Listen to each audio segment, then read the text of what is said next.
তোমাদের এখানে একটা জিনিস দেখাই, দেখো কে আসছে আমার সাথে দেখা করতে, আর আমাকে দেখি ভয়ে ছুট।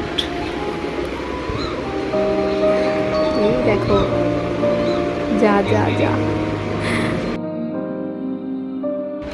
এই দুজন অতিথি আমার ওপরতলায় খাটের ওপর বসে থাকে। তোমাদেরকে আগের ভিডিওতেও দেখিয়েছি, যারা দেখোনি আগের ভিডিওতে গিয়ে দেখে আসবে, দারুণ ভিডিওটা।